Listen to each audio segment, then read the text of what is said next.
Welcome in. Good morning. It's time for another Morning Espresso here on the SDH Network. All the soccer news you need to know for Thursday, January 9th. I'm Jason Longshore. Dani Olmo.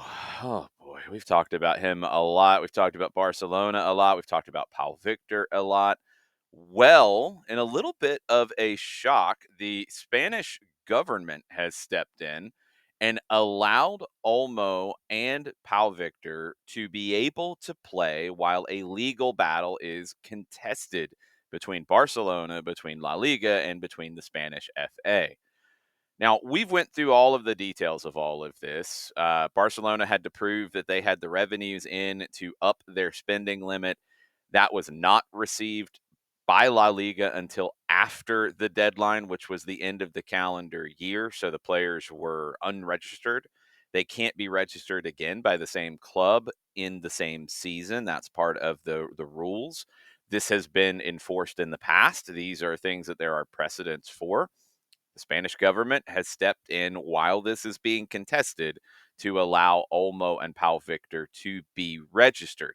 So they were not able to play yesterday in the Spanish Super Cup semifinal, which Barcelona won, by the way, 2-0 over Athletic Club of Bilbao. Lamine Yamal, Gavi both scored the goals. Great start to the game for Barcelona. This news came down before the game, and Laporta in the stands, the president of Barcelona, was very out of pocket, it sounds like, according to some reports in the Spanish media, in his celebration and maybe some of his other statements and gestures that were delivered during all of this. This is being contested, this tournament in Saudi Arabia, and there's a little bit of controversy about Joan Laporta's actions afterwards. There's a lot of controversy about the decision, where you have other clubs that are ready to also go to battle in the courts over this because of those precedents, because these players, according to the way things have been done in the past and according to the rules, they should not be registered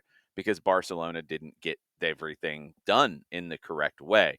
So there's a whole lot more to play out in this, but it is expected that Dani Olmo and Pau Victor will be able to play in the Spanish Super Cup final this weekend. And we'll get into who they might play in just a bit.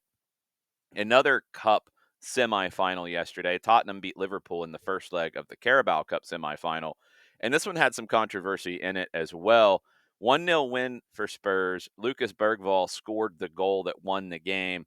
He should have received a second yellow for a tackle on Costas Tsimikas. A little bit before that, Tsimikas was actually off the pitch when the goal was scored. This was debated yesterday on the Golasso Network on CBS Paramount Plus, who had the rights to the game. And Christina Uncle brought up a good point in it. It's a late challenge. I think it's a foul, no question. The referee didn't obviously show that he was playing advantage, which brings into question, and I don't know if we'll get a definitive answer, did he even think it was a foul? Because if he doesn't, then that changes the conversation we're having. If he doesn't think it's a foul, then I don't know what he's doing on the game. The question and the decision about yellow card, not yellow card, of course, this is what we do, right? People drop the soapbox down, we stand up, we rant, we rave, we yell, we scream. It's a judgment call. I think it should have been a yellow. I think most people think it should have been a yellow. But it is a judgment call in the heat of the moment. I think the referee got this one wrong. I think it ends up making a difference in the game because the player could have been sent off for the challenge. I would like to hear a little more explanation. And these are the things why I think it is important that referees do speak to the media afterwards and do share what they're thinking so we get a better understanding. Because if he doesn't think it's a foul at all, then absolutely I have a serious problem with that, because you can't justify that. Can you justify not giving a yellow here? Probably not, but there is more of an open end to it. I think the nature of the challenge and all of it should have been a yellow, should have been sent off. We all know that at times later in games, when a player's on a yellow card, there is a reluctance to show a second yellow unless it is truly deserved. I don't think that should be the case, but we know that's how games get called. Fascinating thing. Spurs get the win. Liverpool very upset. That game will go to a second leg. That tie will go to a second leg in the Carabao Cup semifinals. So Couple of other things in the news before we get into the MLS side of things. Julian Lopetegui, after yesterday's Espresso, where he was taking training, was let go. It's kind of sketchy to make the guy do the training session and then say, "Oh yeah, thank you. By the way, we have your replacement in line now. See ya." Wasn't the right appointment. Maybe West Ham shouldn't have got rid of David Moyes to begin with because he won the Conference League. He had done pretty well in 4.5 years, but people didn't love the style of play. Lopetegui didn't get past any of it. He had clashes with players. There were confusion about the tactics he wanted. The results were never great, but they didn't really give him a whole lot of time to do a whole lot anyway. Now, Graham Potter comes in. Is he going to get the time? He should. Will he? We'll find out. It's been a couple of years since his time at Chelsea ended, which was another one where he didn't get any time to really do what he wanted to do. And there were a whole lot of other things with Chelsea because they signed about 943 players and asked Potter to work with all of them. Marcus Rashford, his agent, has traveled to Italy to meet with Milan representatives ahead of a potential loan move from Manchester United. Keep an eye on that one. Let's move over to the MLS side. Seattle Sounders, huge deal, finally done. It's been talked about a lot. Nico Moreno will be on SDH Live this morning to talk about it in more detail from the Seattle perspective. The Sounders have acquired Jesus Ferreira from Dallas, up to $2.3 million in general allocation money. A roster spot goes to Dallas. Leo Chu goes to Dallas as well. Sell-on percentage for Ferreira for Dallas is held. Sell-on percentage for Leo Chu for Seattle is held. Out of that 2.3 million, 1.5 is guaranteed. 800,000 is conditional. Ferreira has also signed a contract extension with Seattle through 2027, options in 28 and 29, and he will not be a designated player. That's a very, very important element of this for the Sounders. 55 goals, 34 assists, 181 appearances in all competitions for Dallas. Designated player for Dallas ahead of the 2022 season. That was his breakout year. 18 goals, 6 assists, MLS All-Star, Best 11, MLS Young Player of the Year award. Played in the World Cup that year for the U.S. men's national team. He had injuries last year, 5 goals, 6 assists in 22 appearances. 15 goals in 23 games for the U.S. men's national team. Gold Cup, Golden Boot in 2023. He's going to replace Raul Ruidiaz. He will be alongside Jordan Morris and Pedro de la Vega. Seattle also in talks to get the Albert Rusnak deal done. They're also in talks to get the Paul Arriola addition done, also from Dallas. The Seattle team could look very, very different, but not going international big splashes, going domestic, going MLS big splashes, and also retaining some key players like Rusnak. I think Seattle could end up being, with questions about the Galaxy and Ricky Pooch, with I think questions about LAFC and what they're going to look like over an entire campaign next year. I think Seattle has as good of a claim to the top team in the Western Conference as any when they get the Rusnak and Arriola deals done. Columbus Crew, they have signed Lassi Lapalainen, who was a free agent, last with Montreal, last playing there with Wilfred Nancy before he went to Columbus. Very talented player, has had some injury issues over the last couple of years. 15 goals, 15 assists in 99 regular season appearances for Club de Foot Montreal. Nashville have signed Brian Acosta. The veteran Honduran was last with Real España in Honduras. He had played for Dallas. He had played for Colorado. He'd played for Portland in the past, 107 regular season games in MLS. Charlotte, they've transferred left back Jari Uronen to Swedish top flight team AIK. 30 years old, he had been with the team since the middle of the 2023 season, 38 games during his time in Charlotte.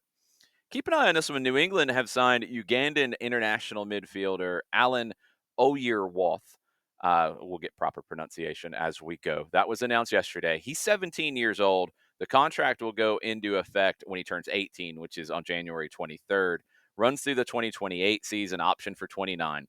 He emerged from the Amos College School in Uganda. That was the last club he played with there, kind of a breakout for him.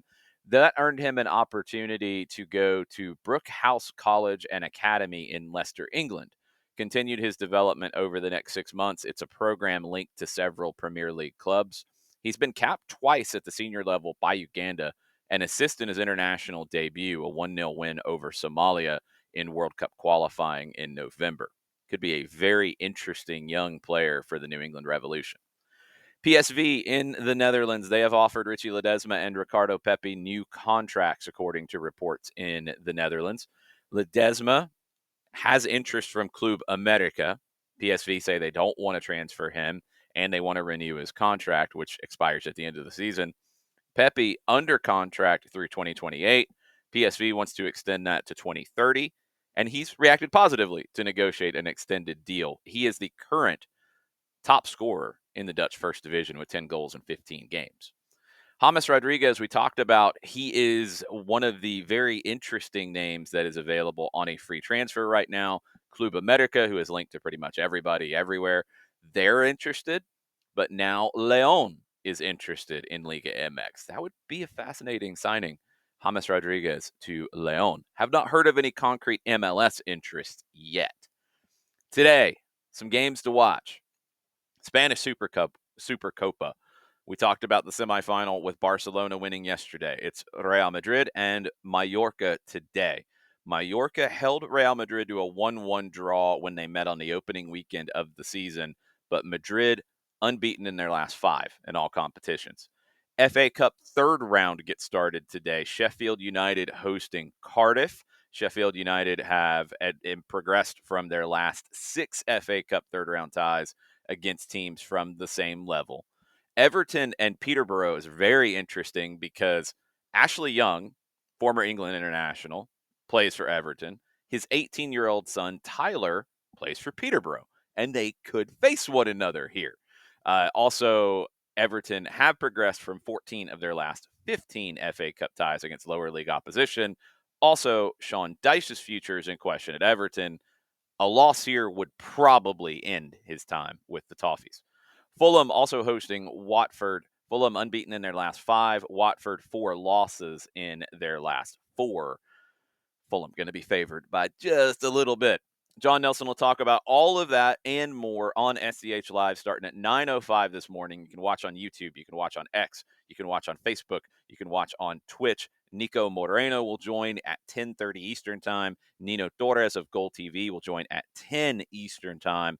Fully loaded with Nino, and then lots of MLS talk with Nico. Hopefully you enjoy both of their appearances, and hopefully you enjoy this edition of the Morning Espresso. Be back tomorrow.